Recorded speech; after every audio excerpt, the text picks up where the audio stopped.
Welcome back, magical creatures. Today, we're grabbing our broomsticks, vacuums, and mops. That's right, we're talking about Hocus Pocus. Now, I know it's a beloved Halloween classic. Trust me, I watched it religiously every October. But let's be real for a second. This movie is a chaotic cauldron of lazy tropes, outdated humor, and, well, just a lot of weirdness. So, buckle up, because we're diving into everything wrong with Hocus Pocus. Spoiler alert, the magic ain't what it used to be.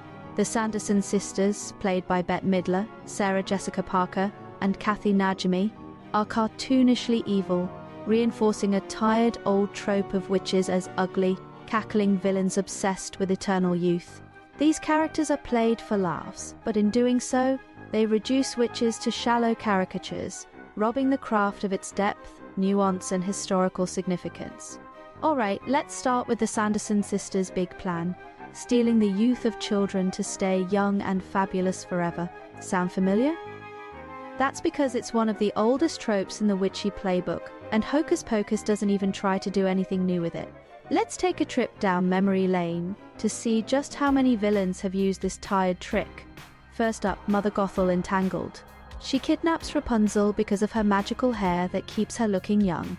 She's basically the 2010 version of Winifred Sanderson, but with better skincare tips. Then there's the Snow White evil queen, the OG in the I Must Be the Fairest game. Only instead of stealing youth, she just asks a mirror if she's prettier. Solid plan. Oh, and let's not forget Death Becomes Her, where two women drink a potion for eternal youth. But the catch? Their bodies literally start falling apart. At least that movie had the decency to get creative with the consequences. In Hocus Pocus, the youth-stealing thing just feels lazy, like they couldn't come up with anything more exciting. It's 90 minutes of "we need to stay young," without a shred of reflection on what it means to crave eternal beauty. It's basically every celebrity's Instagram feed. Now, let's talk characters. Max, our hero, lights the black flame candle because obviously he's too cool for Salem and needs to prove it. Cue the reawakening of the witches and his forced romance with Allison. I mean, they have all the chemistry of a wet sponge and a broomstick. But hey, it was the 90s, so of course the girl next door is there to make the broody teenager look like a hero. Romance is happening, I guess? Honestly, the romance subplot adds absolutely nothing to the story. It's like they went, we have witches, a talking cat, and children in danger. You know what we need? A totally unnecessary crush. 90s films had a real talent for jamming in awkward love stories where they didn't belong, and Hocus Pocus was no exception.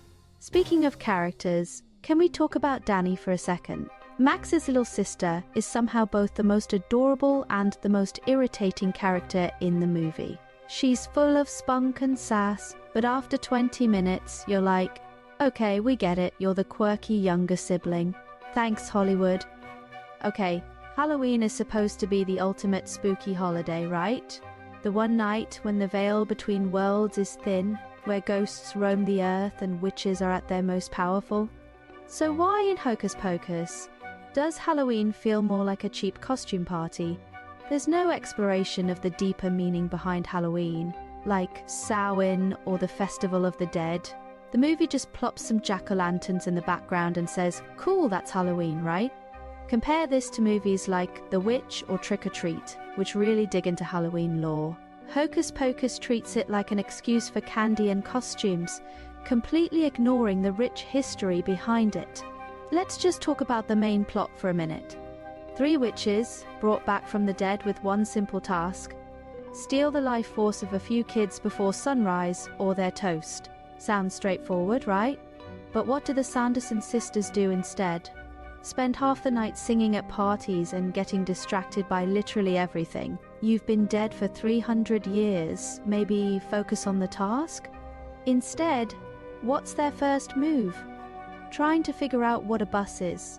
Then they hop on said bus for a little joyride around town like they're on a tourist holiday. Winnie, honey, focus. You've got until dawn. Instead, they're out there hitting the streets like it's Witchapalooza 93, making pit stops at random houses. flirting with the bus driver, and generally acting like they've got all the time in the world. Then they waltz into a Halloween party, and because it's a 90s movie, they break into a full-blown musical number. Seriously? Ladies, the clock is ticking. You don't see villains like Maleficent wasting time with a karaoke number before cursing people. Throughout the night, the sisters just keep getting sidetracked. They chase Max and the gang to a high school, get tricked into a kiln, and spend a good chunk of time blaming each other instead of, acting on their plan. At this point, you have to wonder, do they even want eternal life? Or are they just here for the drama? Let's not forget, they had Thackeray Binks right there at the beginning. They literally have an immortal child at their disposal. But instead of thinking, hey, let's see if this cat kid's life force can keep us young, they're too busy trying to kill him out of spite. Winifred, sweetie, take a second and think strategically. Instead, they're all, we need fresh kids, not this curse-talking cat. Classic rookie mistake. Honestly, if they'd spent half the time on their actual plan as they did on their personal vendettas, they might have pulled it off. But no, they're too caught up in their 300-year grudge match with a guy who's been living as a cat. Talk about holding on to some baggage. Finally, let's talk about the stuff that would never fly today. Remember when Sarah Jessica Parker's character, Sarah Sanderson, spends most of the movie seductively singing to lure children to their doom? I mean, her entire character is basically blonde, ditzy and flirty. It's almost as if someone in the writer's room went, you know what this movie needs? A sexy witch. But like, super dumb. I'll admit, Sarah's chaos is funny in a campy, over-the-top way. But rewatching now, you start to notice how one-dimensional her character is. She's basically the poster child for the hot but dumb trope.